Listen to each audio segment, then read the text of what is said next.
and Matt. We're an interracial couple with 2 kids, wanting to do something that highlights the power of friendship and what it means to be in the company of true friends. We're going to move our society away and out of the loneliness epidemic and into a friendlier, happier world. Welcome to Our Friendly World. Better, stronger, together.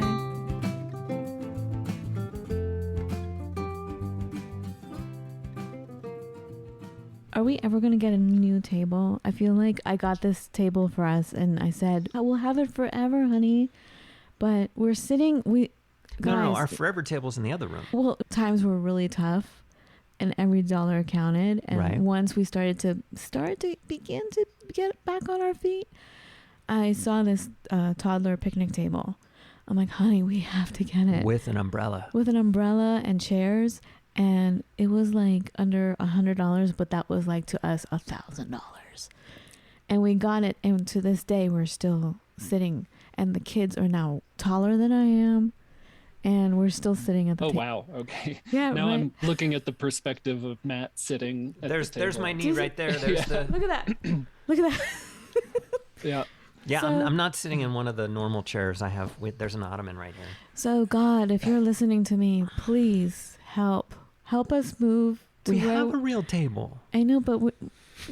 never mind. Anyway, welcome back. Welcome back to Our Friendly World, everybody. Hello.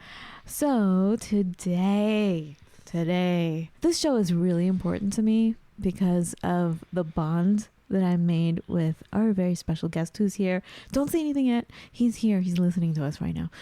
I'm so excited, but there's so much to get into. Literally, like my brain has so many asides. Like I want to talk about this and that. Bear with me. I hope I don't go all over the place. I hope that I sound coherent. We're going to begin the root of the matter as we delve into coming from somewhere else and the ways of having to make our way in the world, all the while carrying with us all the emotions, the history, our stories, and our mapping out and figuring out a brave new one, a brave new world, that is.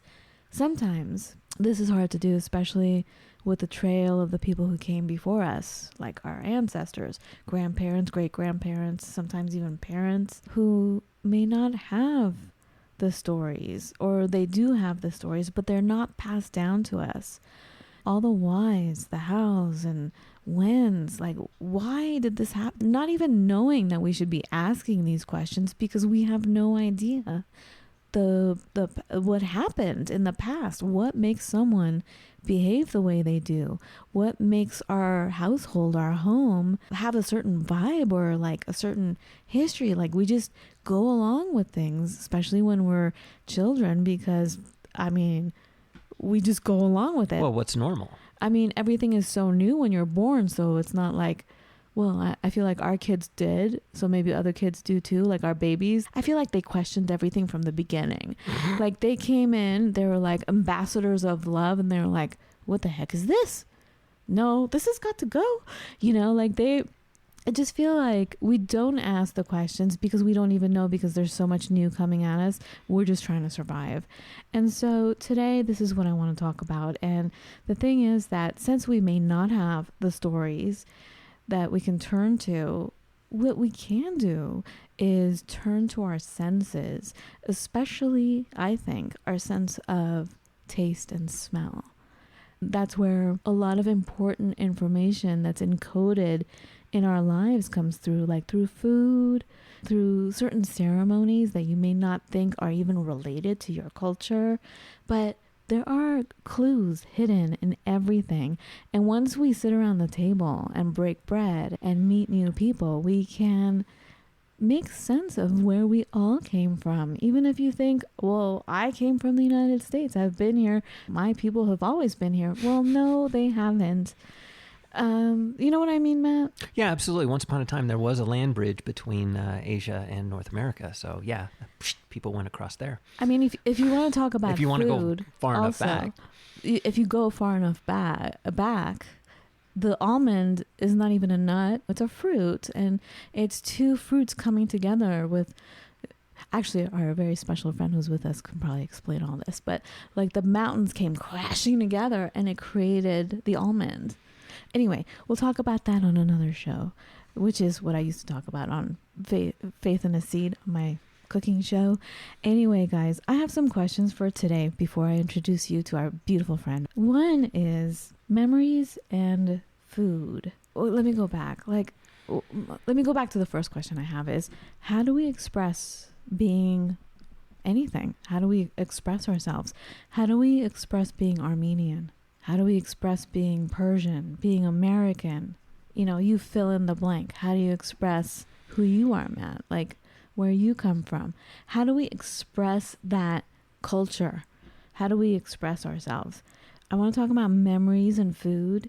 Things maybe we can't express with words come to a conversation and translation of its own around a table through generations.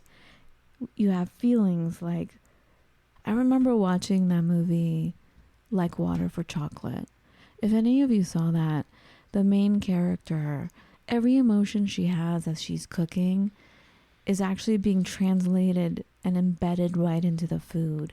So when she's crying and upset, and she's a great cook, but she's preparing a meal as she's crying, and the food is so beautiful and delicious, and as she serves it to the family, the family has no idea what this character has been going through, but she was in the kitchen alone, she was preparing, and her emotions were out.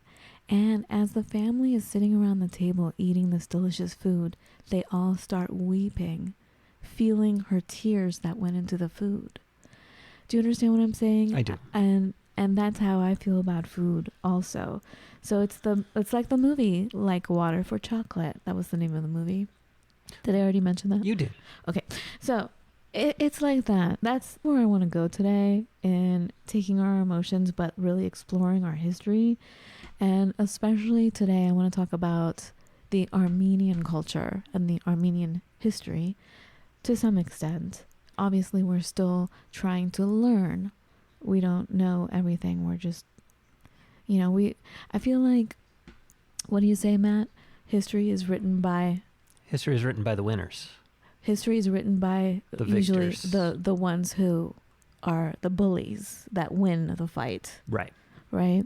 So you don't necessarily have all the information, especially when you come from the other side of it and you have parents and great-grandparents who went through atrocious, horrible nightmares that they don't ever want to talk about again. So the next generation has no clue what's happened. Right. And then they don't know how to communicate with their kids. And it's kind of where I came from. Like my parents, I barely spoke the same language.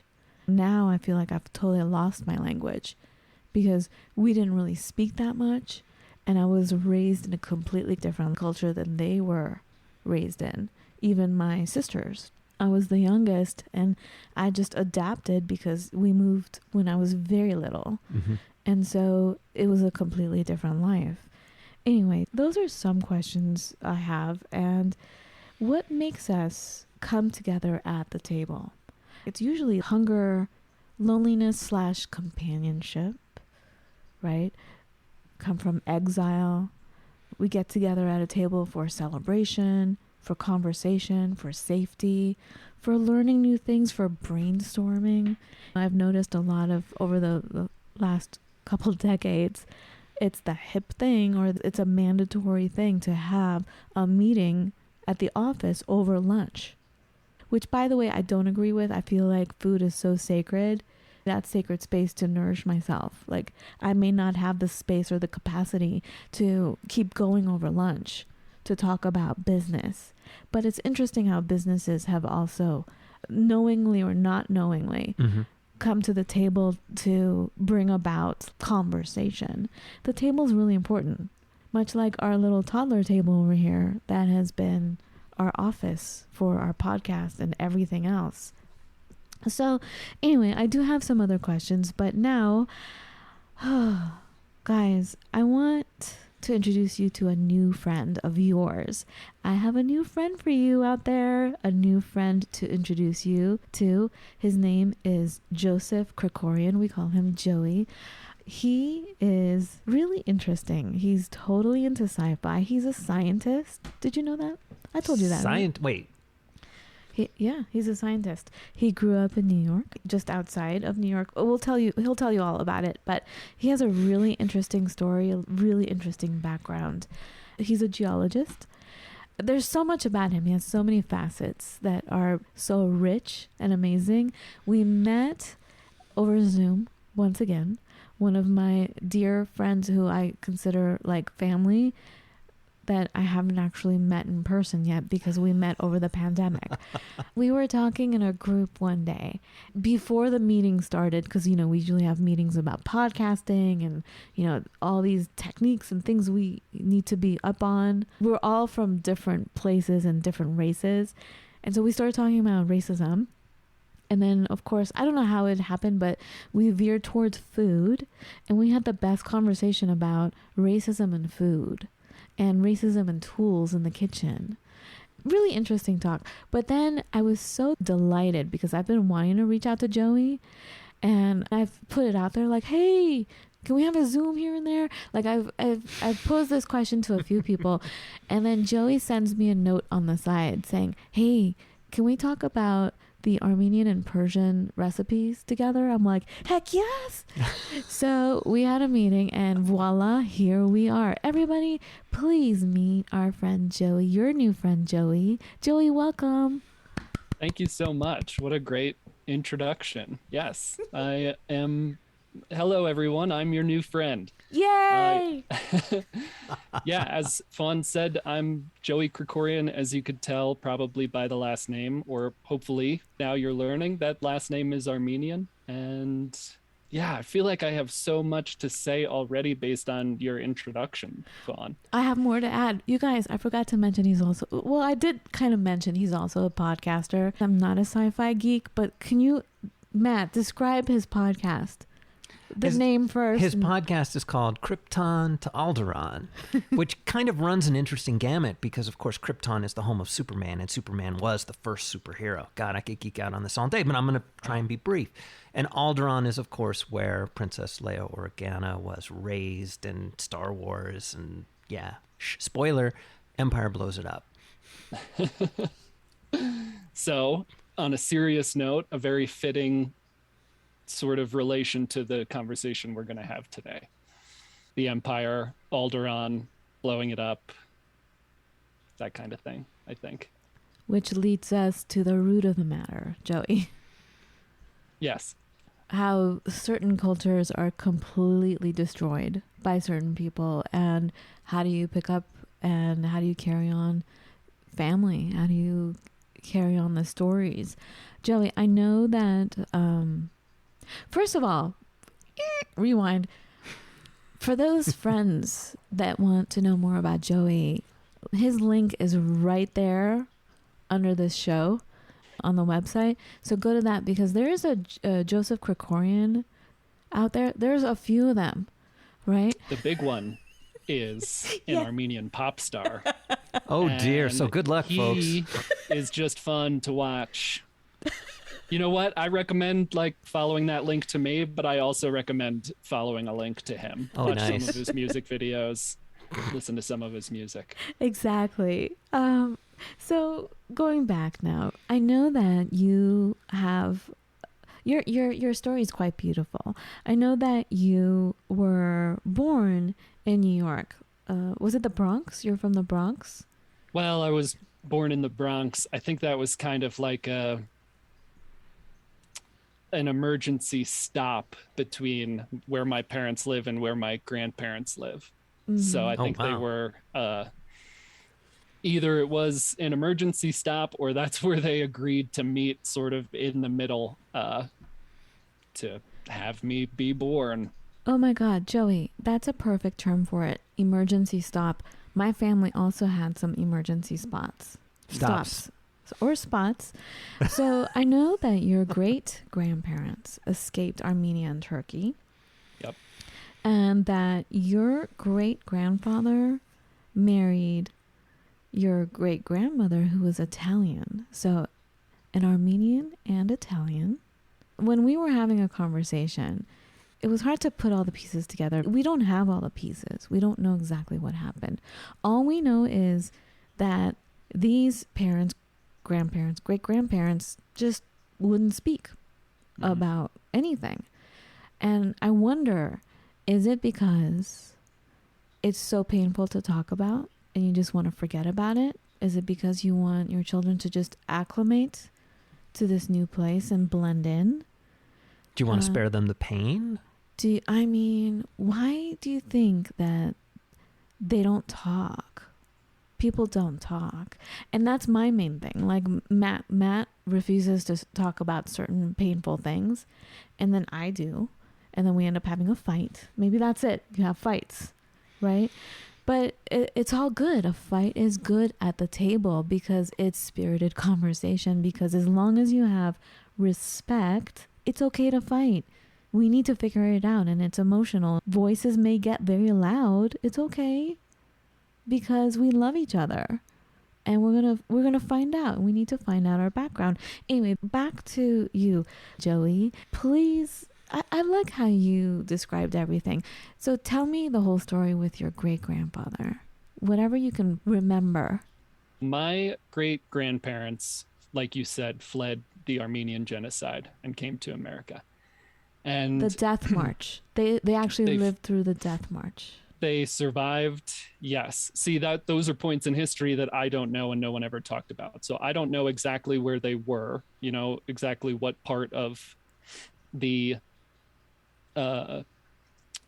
exactly where in the situation they were in, but they managed to get out and managed to get here.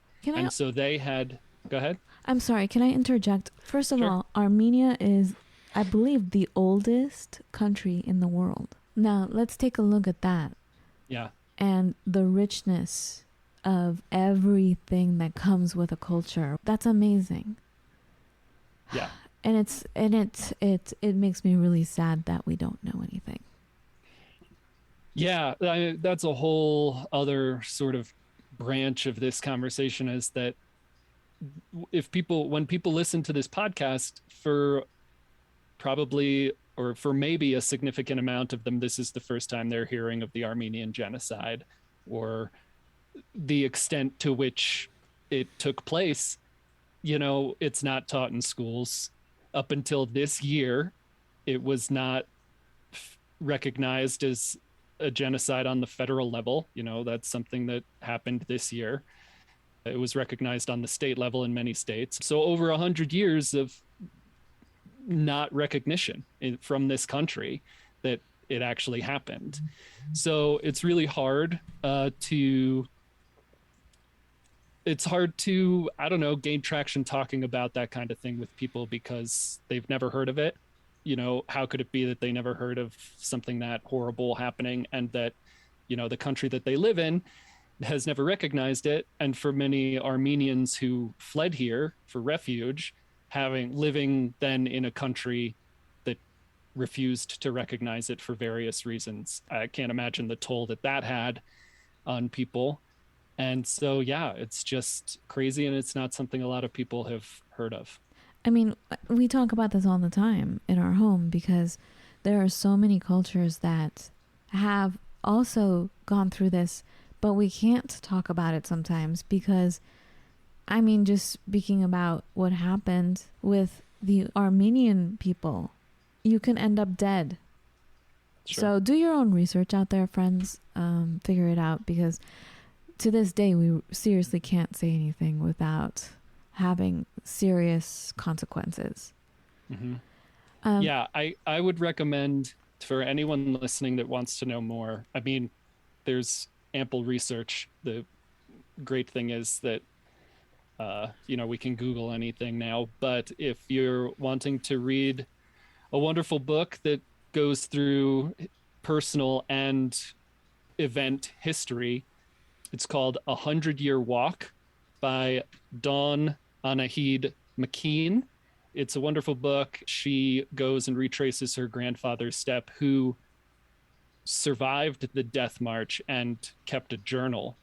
And so she finds his journals in, they live in LA now. She and her family live in LA. She finds her grandfather's journals, and she goes over there and retraces his steps through from beginning to end. So it's a really incredible book, and it's filled with, like I said, personal and world history. And it's really interesting read. So what made you suddenly, I feel like it was was it a sudden thing, Joey? Like trying to figure out what exactly happened and where you came from, and how did that happen for you, and when did it happen? That's a great question. I probably can't put my finger on exactly when it happened, but like you were saying earlier, for a certain amount of generations afterwards, people don't want to talk about atrocities that were committed against them. So I didn't know my great grandparents. They had several children. One of them was my grandfather, and I knew him. And I spent a lot of time growing up with my grandmother. That's the grandfather that was Armenian that married my Italian grandmother. So I spent a lot of time of my childhood with them. There was never any Armenian talked about. I knew our last name was Armenian. I knew that there was the Armenian Genocide. That kind of thing was discussed a little bit, but we never had any other conversations about the culture or the food. We never had Armenian food, whatever that might be. We never had any of that. It was all the Italian stuff, which was great. Don't get me wrong. I loved it. But I didn't know what I was missing, So my grandfather died when I was 20. And after that, I just got into wanting to understand where my ancestors came from. Like I said, I was raised by these two people, so I identify heavily with those two, with the Italian and Armenian side of my family. So after he died, I think I really got into researching and started to understand sort of what a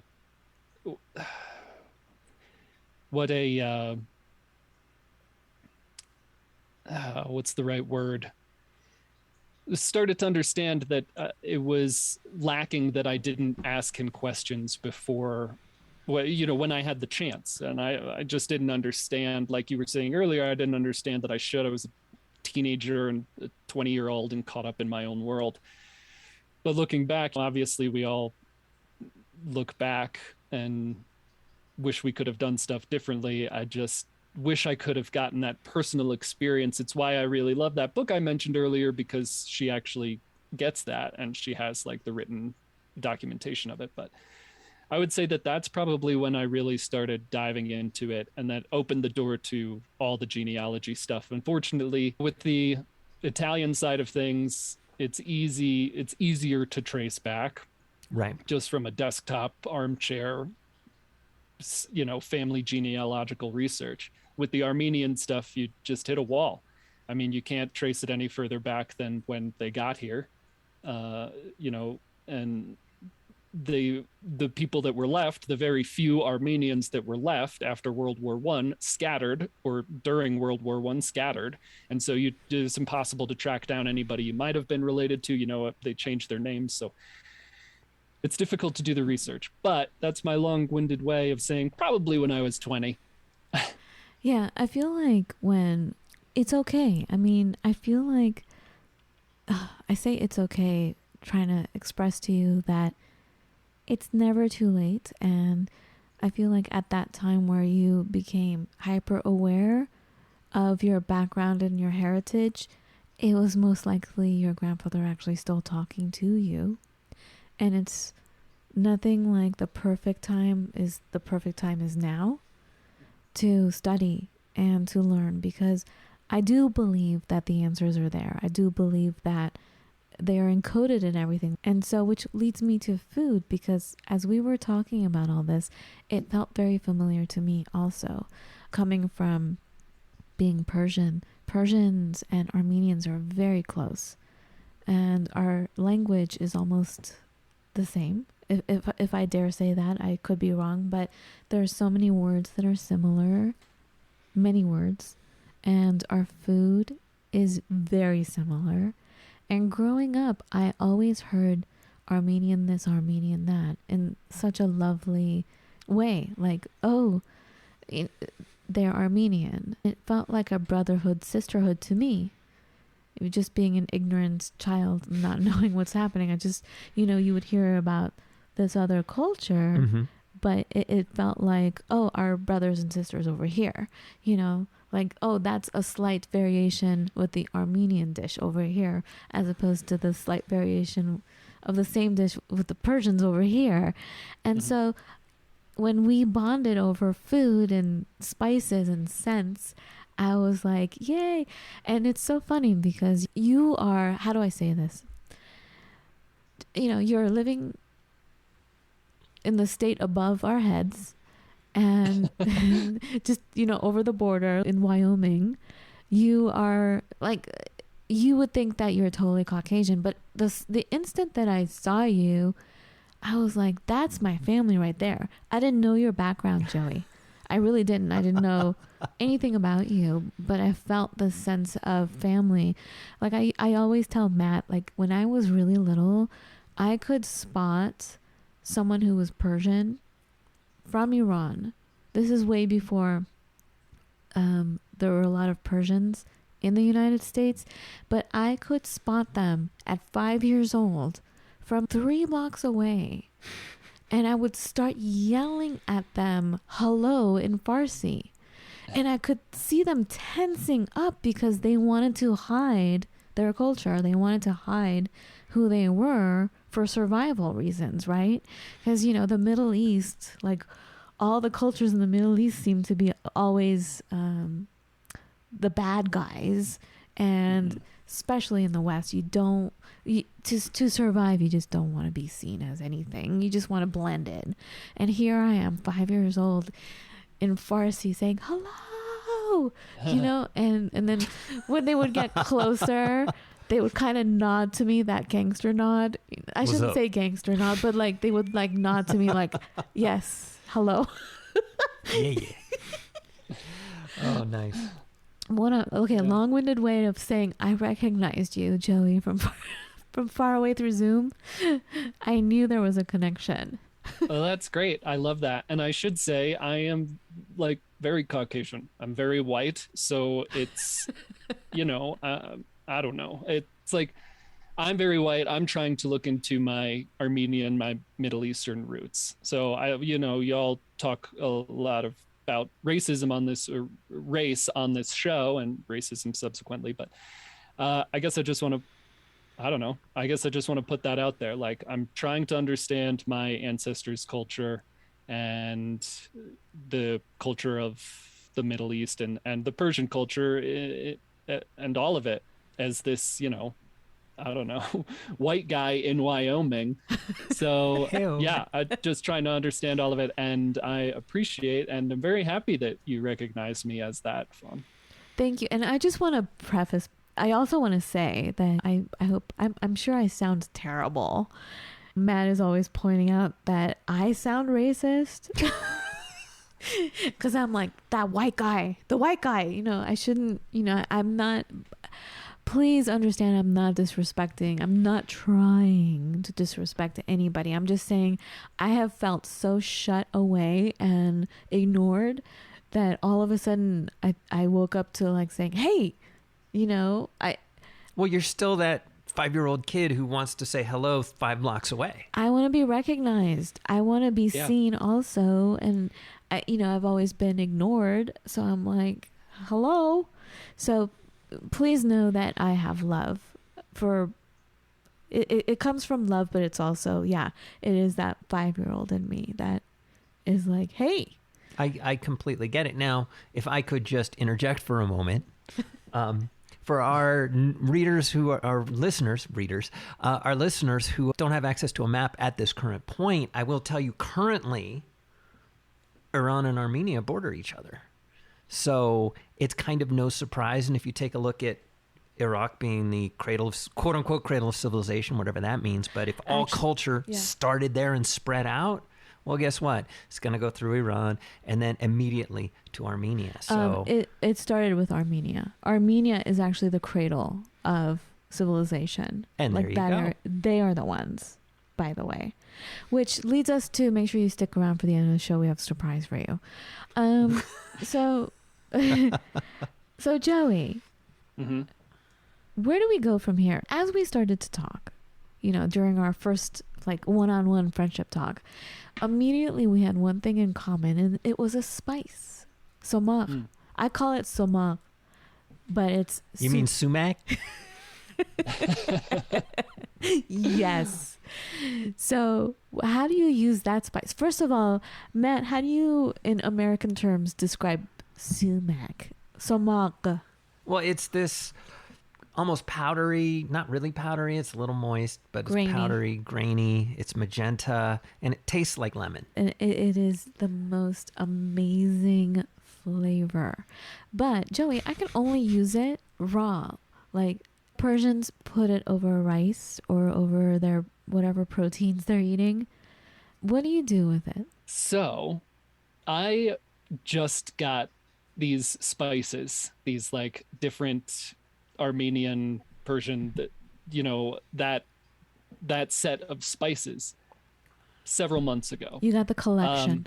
I got the collection, yes. In the pretty And tins. They're beautiful. It's really like pieces of artwork up on the spice rack. But I hear you, brother. I got them, and I have a Lebanese friend who's a chef, and I communicated with her, and she taught me how to use them. And so I've been using sumac on basically anything that has lemon with it. I mean, well, first of all, let me say, I don't want to curse on your show, but I put that S on everything. I have fallen in love with that spice. And so I use it a lot, and I certainly don't have enough. I need like a gallon mason jar full of it, but This right here. Look at that. something like that. Every time, when we used to have company This is a over, quart-sized mason this jar. is what we folks. would do. They first of all, when company comes over to our home, they have to go through the heart forest, which those of you who've listened to our show know that when you come into our home, all the places we've lived, we create a heart forest. There are these cut out heart shapes. They hang from string from the ceiling. So as you come into our home, your forehead is kissed over and over by hearts. Like your head, you have to go through a forest of hearts. And then we make you get into our kitchen after you've met the whole family and we've given you drinks and food while you're still standing, by the way. First 30 seconds. Then we open up all our spices and we're like, sniff this, smell it. So this is our big, I don't know, how many ounces is this? I think Matt said quart size. It's a big mason jar of somak. It's one of the things we have people smell. And we never let it get low. Never. No. And the other thing, absolutely Joey. love it. Yeah. Wait. Oh my God, I have that. Oh, dear. Here's the other one. Are those figs? No. We have those too. That's another jar. But Yeah. Here are the figs, but yeah. Nice. look at this. These, can you see that? They Yeah. are dried limes. But they're special dried limes. And the scent of a dried lime in a big jar like this, or any bag, it is beautiful. It smells like summertime to me because it's lime. So it evokes a lot of like lemon lime kind of a aesthetic to me personally. But See, that's interesting. For you, it's that. For me, it's all seasons. But I think if I were to put a season on it, it would be winter because we put it into our stews. yes. Like you take 3 or 4 limes and you just put it in the stew and you let it get softened, Oh. and then the beautiful black liquid that will come out of it. Mm-hmm. Oh my God. Except what's weird is, so you make a stew. So you make a stew. Yes, of course, because I make stews. No, my wife makes the stews. But day one, you're like, I can't tell it's there. And then goes in the fridge, comes back out. Day 2, you're like, there's something going on, but I'm not sure. Day 3, oh, it's right there and you can't get enough of it. But it literally feels to me like it takes 3 days for it really to get in there. So these spices are not only linked to our heritage, but they're family members right here. So not only do they have to meet our children and, our home, but let us introduce you to our spice. It's not a spice rack, it's a wall. Yeah. You I can't. love that. Do you see I love our that. wall? Maybe I will Do you adopt. see- Wow, that's Do you see really that wall? impressive. Yeah. And we're in a rental. So Yeah. wait until we have a home once again. Please, God. Where do you get those? Do you all have a shop down there where you can get that stuff? Okay, so when we first met and we were having our friendly conversation, I was telling you the story about how I went, when Matt and I got married, we moved to, we moved away, far away, and we were in this tiny little town, kind of in the middle of nowhere on the tip of the continent. And there was this, what do you call those stores that sell kitchen appliances? The fancy ones. Kitchen stores, Okay. culinary stores, A culinary store. culinary. So I was standing there, and it's interesting that they even had this book there, but there was a Persian book there, a Persian cookbook. And I opened it up and I started to cry. And I'm sure people thought I was crazy, but I cried because in this Persian cookbook, this author, this chef, explained everything I had questions about. And that's when I realized, oh my God, I can turn to food to have some of the deepest questions I have had my entire life be answered for me. And so to answer your question, where do we get our spices from?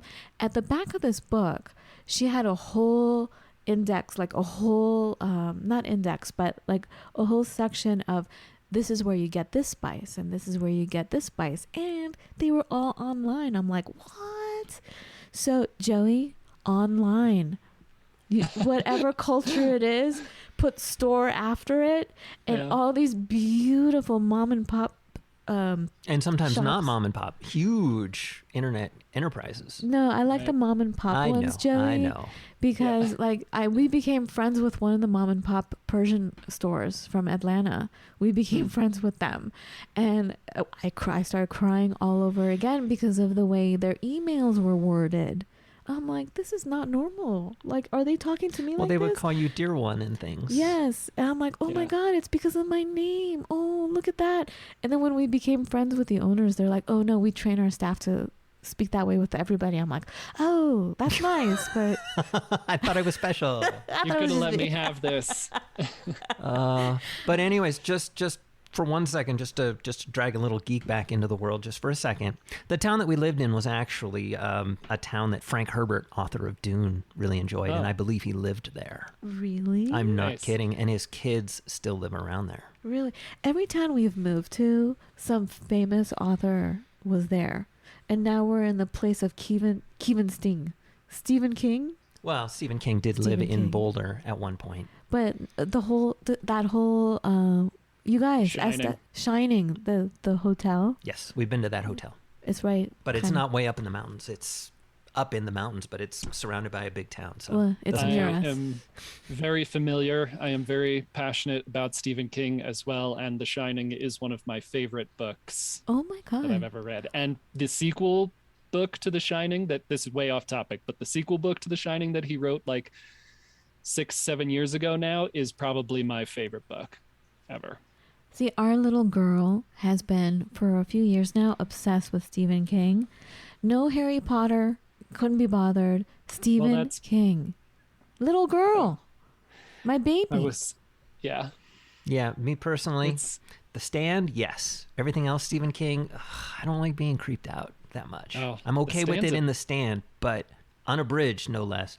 But yeah, I kind of don't like being creeped out when I read. I love it. I love it's I don't know, it's part of my like geek or nerd identification. I love that kind of stuff. I love horror movies. I love being scared.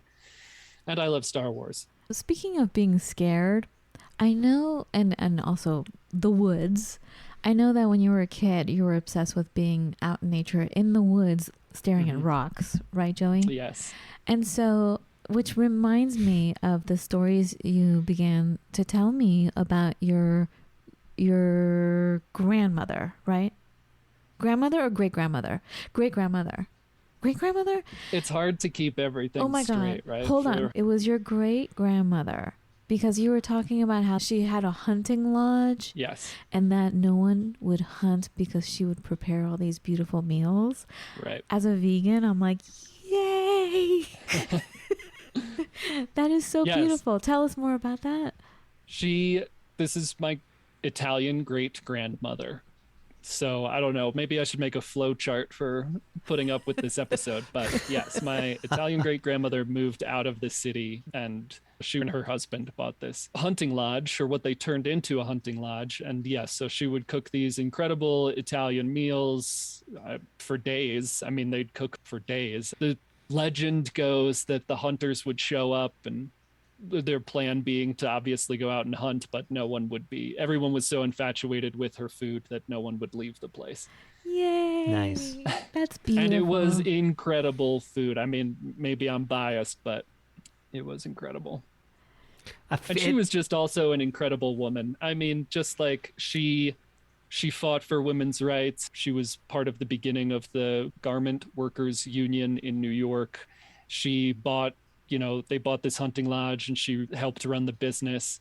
She did so much, and she made so much, including food, in this world. And she's just an incredible human being. So she and your great Armenian grandfather, do you know how they met? So she, it's so complicated. She married an Italian guy. They were both Italian. Her daughter was the one who married my Armenian grandfather. So I'm actually not sure how they met. That's another thing that, I don't know, maybe my father knows, but that I've never asked about to my recollection, I guess. So, oh my God, Joey, we got to find out how they met. That's one of my big things, is like, how do people meet? How do they meet their loves? Right. I will find out. I'll do a follow-up. Even the most banal stories can be just so intriguing due to the time. Crossing cultures is always interesting as far as how that was actually managed to happen, particularly looking backwards. Right. And in New York City, both of their families came to New York City. And then, and to some extent still now, New York City is comprised of these cultural groups, these, right, concentrated cultural groups. And so I assume that they met there when these groups weren't too far away from each other. But yeah, question worth asking now that I'm talking about wanting to know more about my family history. Right. And oftentimes, though, cultures, yes, they will to some extent melt, but marriage, that's a much bigger thing. And that usually involves some angst somewhere. So overcoming that. For sure. And then also, speaking about groups, why do you suppose certain groups end up in certain spots? Like, I know the Armenian and Persian culture are very big in Los Angeles and New York. What was the term you used, Joey? The emergency stop? Yeah. One of our emergency stops was New York. And then we made it out to LA. And when my family, I think, went out to LA, there were hardly any Persian people out there. Nobody. That's why it was so weird for me to spot somebody. And when I did, I would yell at them, yell hello in Farsi. And so I'm wondering, how does that really happen? And my theory was that one person will go there and it becomes this anchor, this light that you can get drawn to.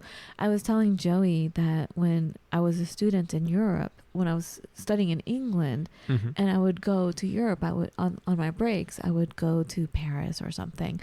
But I remember this one day from far, far, far away, I saw someone about my age, blonde, so my opposite.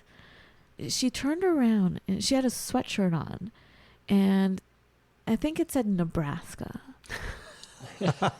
And I yelled at her the way I yelled to the Persian guy when I was 5 years old, 3 blocks away.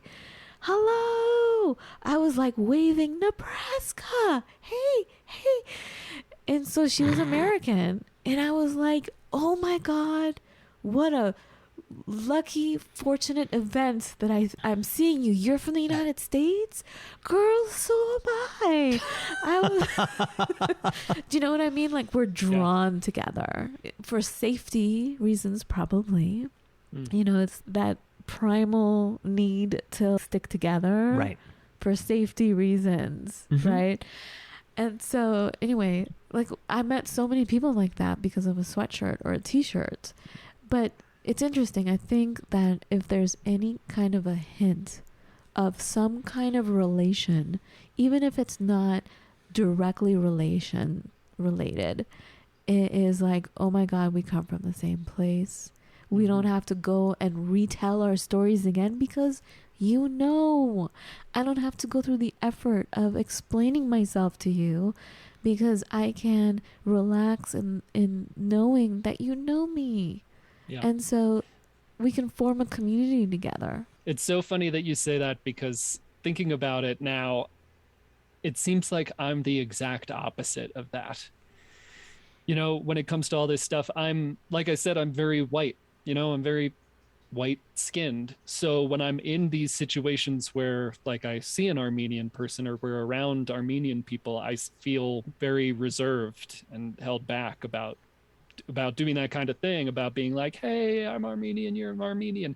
You know what I mean? Because I don't know, we were at this, Lorelai, my partner, and I, a few months ago, we were in New York and we went to this Armenian festival, which is like the first time I've ever been to anything like that, right? We didn't, like I said, we didn't do stuff like that. We didn't step over into the Armenian culture when I was younger. And we were just surrounded by all these Armenian people, and it was amazing, and it was awesome to see, and they had food, and it was awesome to eat, and I just wanted to go up to some of the people. It was at a church, it was at an Armenian church, which, you know, I'm not religious. I don't know how to interact with any of that kind of stuff either. So, but there was a priest there, and I thought, like, an Armenian priest, and I was like, oh, maybe he's someone I could go up and talk to and get information. You know, I'm so curious because you asked at the very beginning, you know, how do you express being who you are? Like, how do I express being Armenian? And I don't know how to do that. Like, I have never been, there was no learning atmosphere when I was a kid, so I'm just learning all of it now. And a lot of it, like we've been talking about, is through food. But pandemic times, there's no one really to share that with, unfortunately. But my point is that I don't know how to express that. So I really want to ask these questions to somebody that I think about having asked my grandfather and never doing, and not having the opportunity to now. But I feel so reserved and uncomfortable, as crappy as that is to say, going up a random Armenian person and starting that conversation.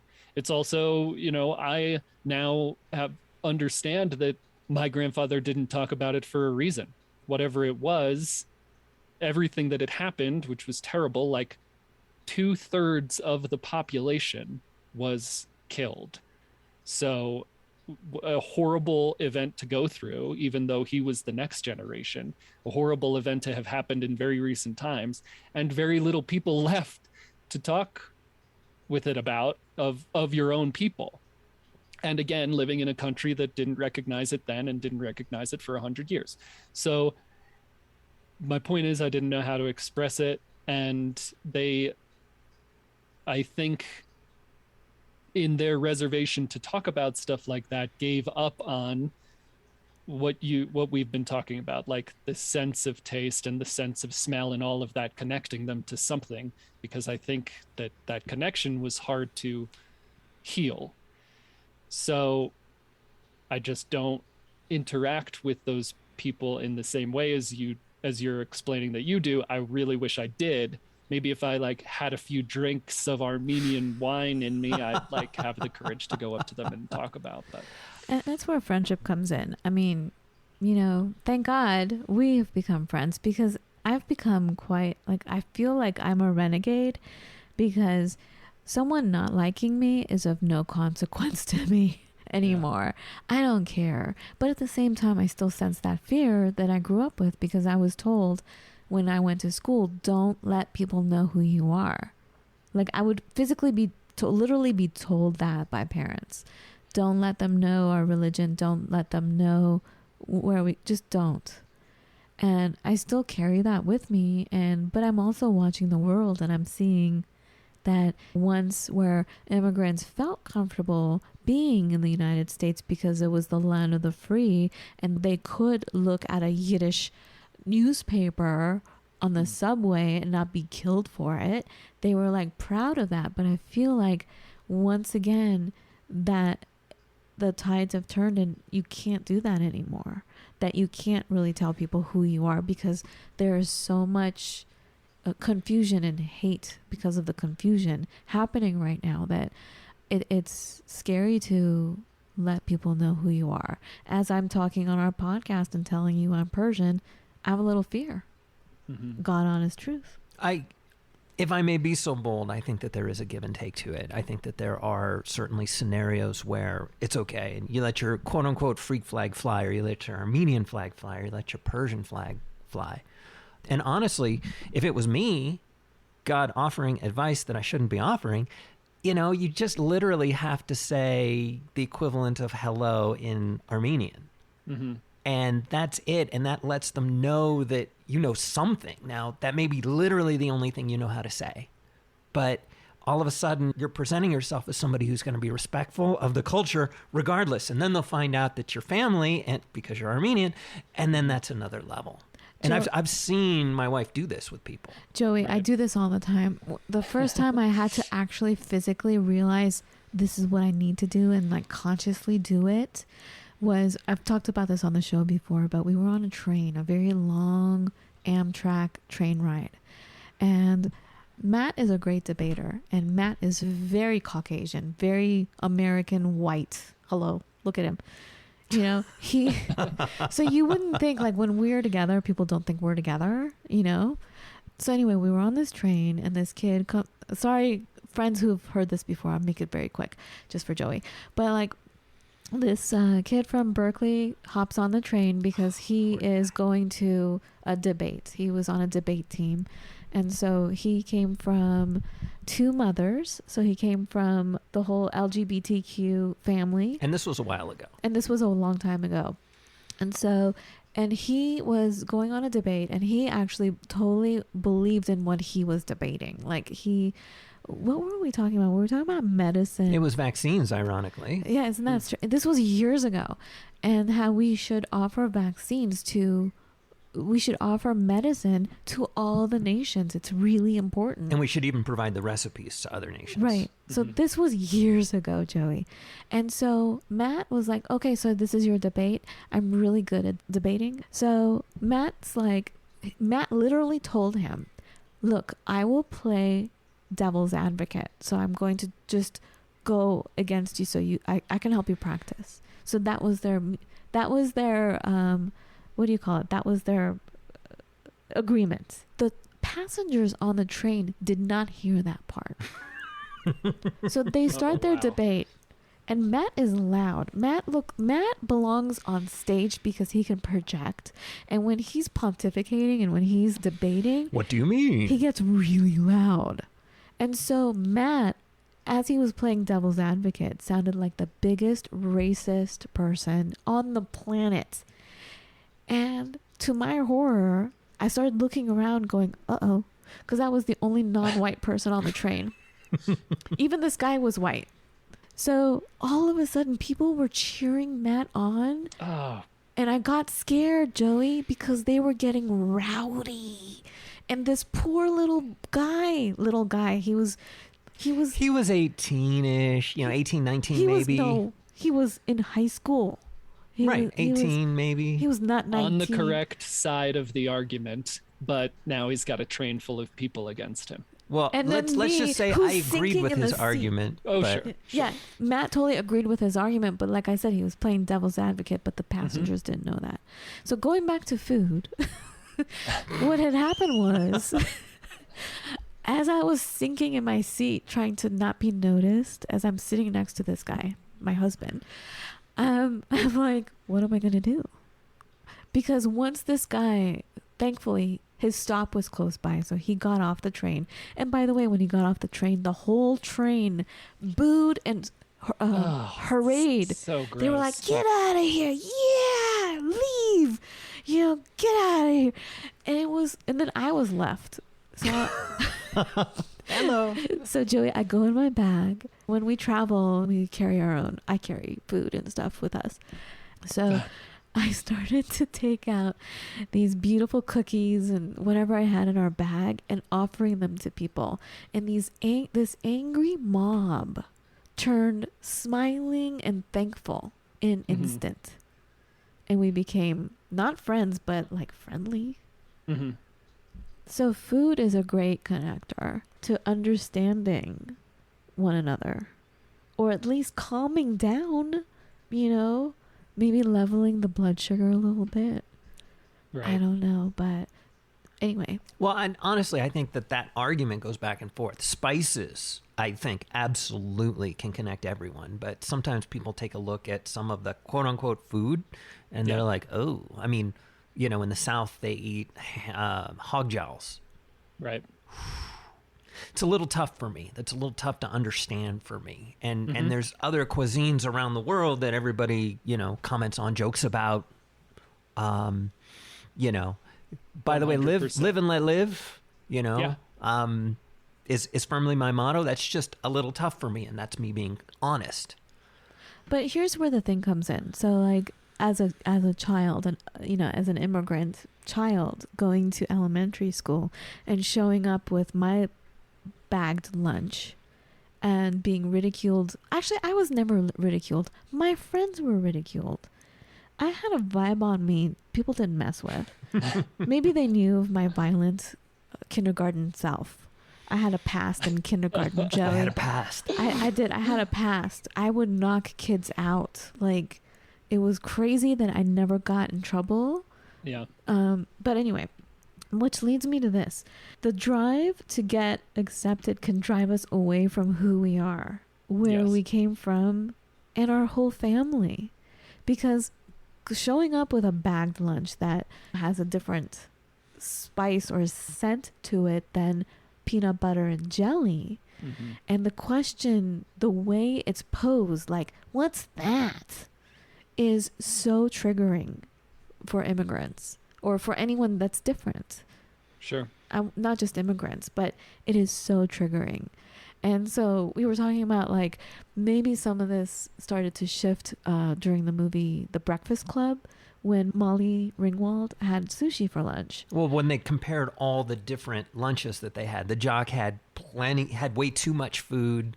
But Ali bologna Sheedy sandwiches. had pixie sticks and bread. Right. But like, to have sushi in there was a big deal for me because I had a friend who would come to school with sushi, and she was totally Caucasian. Like, you would look at her, looked like Midwestern girl, white, Midwestern, all-American girl, but she would show up with sushi because her parents were hippies. But, you know, but she was an outcast because of the sushi. Do you know what I mean? So, like, little by little, we'll get accepted because once people start tasting things, they're like, oh, yeah. And then maybe on a molecular level, they start remembering their own heritage on some level, and therefore more accepting and more loving and more nourishing themselves, but other people as well, in their speak, in their vision of what our society is and could be or has been. Right. Well, it's very important to have that to bridge the gaps, right? Like, we talked about food being that connector. I talked with Jolene Jang, Stop Asian Hate activist, on my podcast about Stop Asian Hate everywhere and in pop culture and in Star Wars and stuff. And she had mentioned the same thing, you know, going to school as a kid with, quote, weird food and being ridiculed. And as much as that's changing now, right, like, all of these different cultural foods are becoming destinations. All of these different restaurants are becoming destinations. And maybe we'll learn, you know, maybe this country will learn that, like, Chinese food shouldn't be cheap, right? Like that's a thing. Like it's a cheap option, and that's why everybody goes to it. But like quality ingredients and where they are sourced from and stuff like that, it all deserves to be paid for what it is worth. And the spiteful New Yorker in me wants to say, has less love than you, I would say, for it. Like wants to say, no, you didn't want this then, and it's mine now. You know what I mean? Like you thought my food was weird when you were bullying me in elementary school, but now it's mine and you can't have it. And so there. And that's justified, and you should totally feel that and embrace that. And trust me, you will get over it, and you'll want to have a large table filled with great conversation and music. Yeah.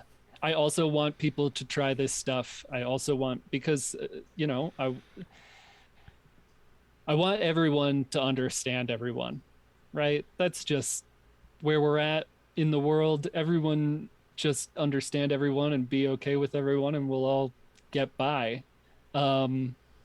So, and food is the best bridge for that, like you're saying. Inviting people in, like we have to be the people who understand that, to invite people in and add that as a like link in the chain. Well, we always talk about change. We always talk about it's important to be a good host. So yes, and right there. The key here is nourishment.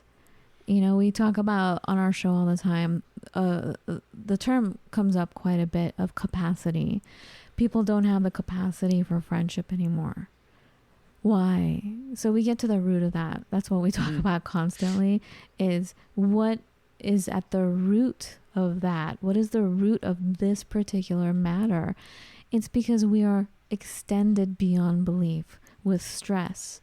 Even if it's stress that you're not even aware of, it's passed down to you generation to generation. You may not know the exact whens, whys, hows of it, but it's in your blood. Like the African American population has hypertension because it's the stress from generations that's embedded in everything. Right. And I think the key, this is why proper nutrition is important. And by nutrition, I'm talking about nourishment. Mm-hmm. And nourishment comes in the form of food. It comes in the form of art, conversation, music, and it can be all brought to the table. So I have a special ask of you, Joey. Are you ready? I am ready. I want to continue this conversation, and I have an assignment for you, for me, and for our friends listening. We're going to bring in Joey's expertise here as a geologist. And I'll try my best. And I want you to incorporate geology with anthropology and archaeology. Are you ready? Sure. So there is this, and please forgive me, my Armenian friends out there. I'm mispronouncing everything. And please, if you could come on our show and help me pronounce things properly, that would be amazing. And maybe we could share some other ideas and I can learn some more. And Joey can learn some more also. But me especially, I really need to learn. I was wondering if we could all do a bread together and break this bread together on the show. Besides photography, when the kids were born, I'm like, well, photography is so hard and I'm always on location. It'll just be easier and better. I'll have way more time if I was a baker. So it's a joke. I mean, I became a baker. I started my own vegan bakery. It was ridiculous. I cried all day, every day. Talk about no time for anything, and I was exhausted. But anyway, I'm really obsessed with baking, and I had to show the Wish Baker Faith in a Seed. And I've always wanted to continue that on with our friendly world because of everything we talked about today, because it is about friendship. And I would like to make bread and break it with all of you guys. So I'm going to give you a simple list of ingredients. Everyone go get, if you can. And these will be posted in the show notes as well, right? Yes, they'll be in the show notes. But I was wondering if we could make an Armenian Ghada bread. Gata. Ghada? Or I would have said Gata, but they were saying Ghada online. It's a beautiful sweet bread. I actually grew up with this, Joey. Oh yeah? Yeah, I did. And so it's something that I've never had. Again, like I've just started collecting these Armenian cookbooks. You know, I bought a few at that Armenian festival that I was talking about earlier. And so there are all these recipes in it of stuff I've obviously never had. But I just came across a like blog post about this bread the other day. I think it was, maybe it was an Instagram post from a baker that I follow on Instagram and get his newsletter, Andrew Janjigian, I think is how you pronounce his last name, but he owns a bakery called Word Loaf. And I think it's somewhere in Massachusetts. Anyway, give Word WORD loaf a follow. And he's got amazing pictures of all of these Armenian breads and Asian and Middle Eastern breads and stuff like that. And I want to start with this bread, Joey, because for several reasons. But this dessert, it's an actual dessert. It's very rich and heavy and light at the same time. It is incredibly nourishing to the soul. It is beautiful. It's a major dessert served at the most important celebrations. It's often called the jewel of the feast table. So I thought it's befitting for our gatherings at our table, at our friendly world, for us to sprout this off with creating this beautiful ceremonial bread. It's the Queen of Armenian Dessert is what it's called. Wow. That's nice. the nickname for it. So you guys, please get, by the way, I'm going to tell you eggs, but you all know I'm vegan, and I'm going to make the vegan version with you. I'm going to tell you how. And Joey, you're more than welcome to do the vegan version with me, or you can do your own. But on our next podcast, we're going to bake together as we're talking. Okay? Nice. I love that. I 100% love that. Here is the list of ingredients for our ceremony bread. You need 2 eggs.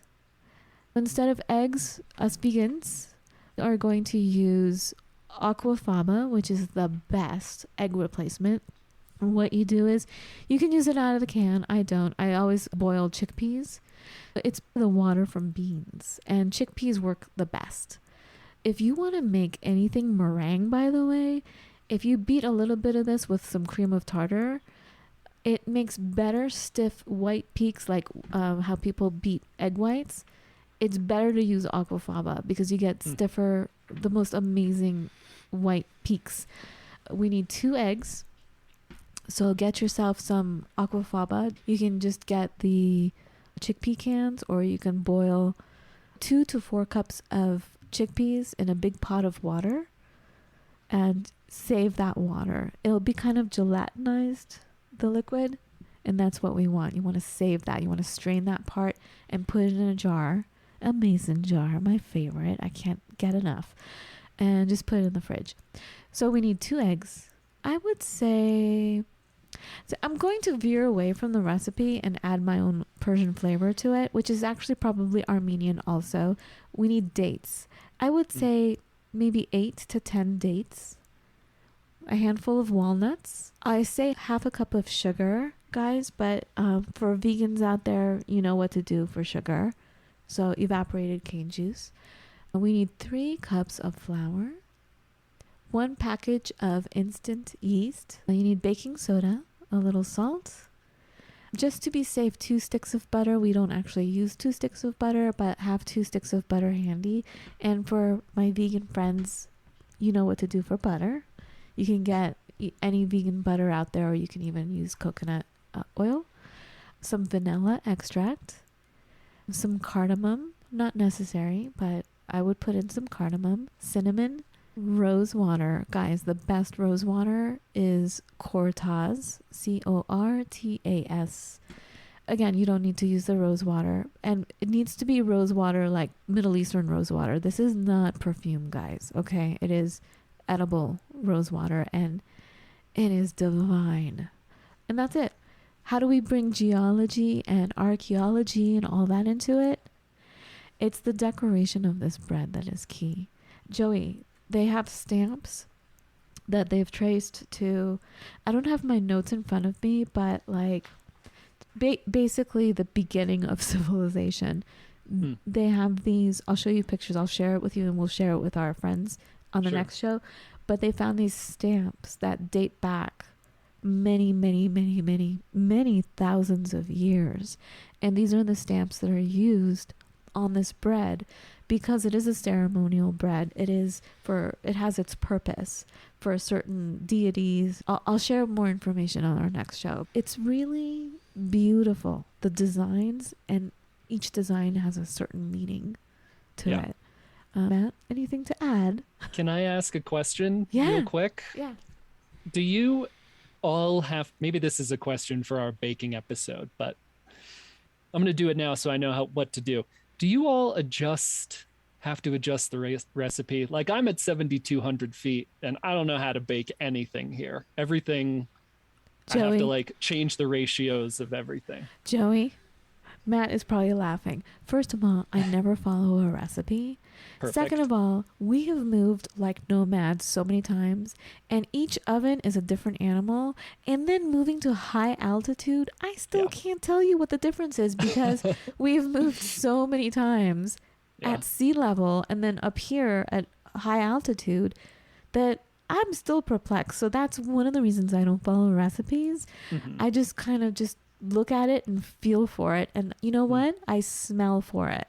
When something starts smelling, I'm like, it's time to take it out. Right. Whereas Matt wants exact measurement and exact time. Well, he has a timer. It's Yeah. good to know 20 minutes versus, looking at it after 5. So to answer your question, I don't know. And also, on our next show, I want to get into scent because we were talking about smells. And it started to bring back memory for you. I could see it on your face, Joey. Yeah. So I want to talk about that. Can I just would ask love one that. one question? What kind of flour? Because there's a million different types of flour. All-purpose flour. Okay, thanks. We use einkorn flour, which is from Italy. It's an ancient grain.